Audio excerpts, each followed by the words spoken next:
Hi, my name is Ayush Kishore. I train full-time at Celsius Tennis Academy. I don't take this opportunity for granted. Every day I try my best to improve my game so I can be a professional player.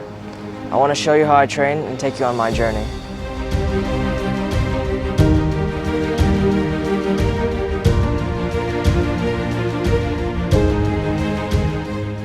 During Ayush's match was that he was cheating too much into the backhand side to hit forehands and leaving the right side open too much.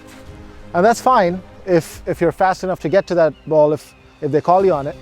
But he wasn't able to get there on time a lot of times. And so the shots that he was hitting from the deuce side off of the forehand were a lot less impactful than the shots that he was hitting from the ad side. So today we're going to do a bunch of drills where we're going to force him to be more towards the backhand side and then run over to the forehand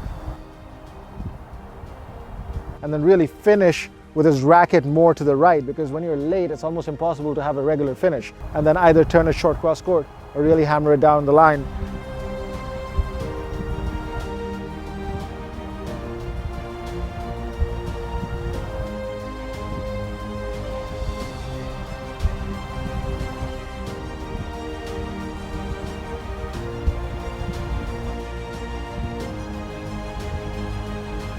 Obviously he has a good forehand, is going to develop a lot, but when to change directions, when to identify a shorter ball to attack,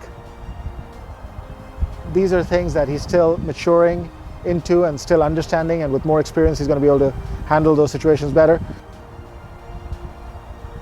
So that's going to be our main focus for today. We're going to do some live ball off the forehand, we're going to do some forehands off volleys, we're going to do some racket feeds as well, with emphasis on kind of using the forehand better, because it is his main shot that he's going to be winning matches with.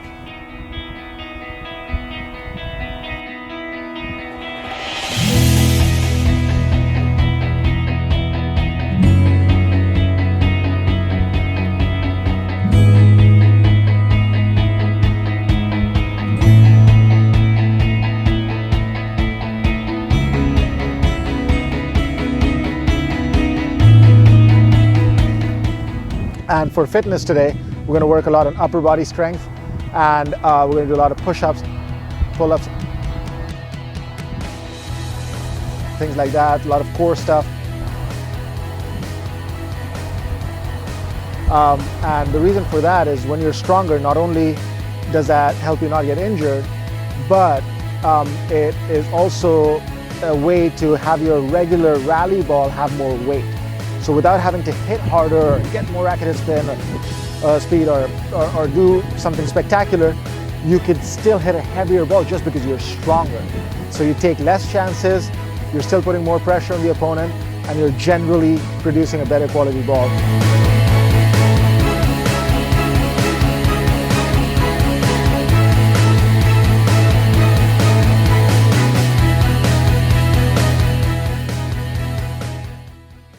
I hope you guys liked today's practice and the detailing that we did on the forehand. There's one other thing I wanted to address about today's practice and also the match that Ayush played a few days ago. During both today's practice and that match, there were times that he was getting very frustrated. Things weren't going his way. He wasn't playing at the level that he's expected to, or he expects from himself to play at. And that's fine. I mean, we watch pros, the best of the best players, throw their rackets and get angry and get frustrated.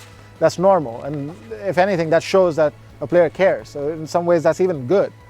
But that can be something that affects the performance in a bad way. That can be something that spirals the performance down by adding to that frustration shot after shot, point after point. So one thing that we talked a lot about today after practice was, if things aren't going your way, if you're not playing at the level that you think you should, to avoid continuing with the frustration. If you get angry, that's fine. I have a goal, I tried to do something, I tried to get 10 balls in a row cross-court during a rally, I couldn't, I missed after the fourth one, I'm disappointed in myself, that's fine. But right after that, reset and find a new goal. Maybe I have to drop my wrist and brush over a little bit more. Maybe I have to slow down the pace a little bit. Maybe I have to move my feet a little bit more and get in better position. It could be so many different solutions. But after you feel like something's not working or something's problematic and you feel angry, immediately find a new goal, a new solution, a new effort. Otherwise, it's just going to keep spiraling. So it's kind of important to let go of that anger before the next point, before the next rally. Sometimes it's difficult, sometimes it lingers for a couple of points, but the idea is to get back to finding solutions, not necessarily being positive, because that's easier said than done. It's not easy to just switch into a positive mode, but it is not that difficult to switch into a finding solution mode and figuring out what to do next mode. That can happen naturally in a state of anger and frustration and even panic sometimes. Is okay, now what? You know, and if a player asks themselves that question repeatedly when things aren't working, they're more likely to find an answer. And if the next answer isn't working, try a new way. If that's not working, try a new way until something starts feeling better.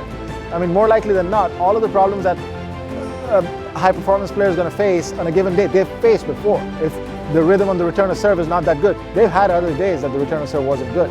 So it's good to think back, what did I do to fix that problem then? What did I do to come out of the situation before? And try to do that. And if that doesn't work, then be creative, find new ways, ask your coach. But the last thing that a player wants to do is to spiral down because something's not working and just get in a negative rut and then have that affect their performance. So I think it was a great practice today, and we look forward to seeing you tomorrow. No matter how challenging it gets, I'll never quit. I'll see you tomorrow.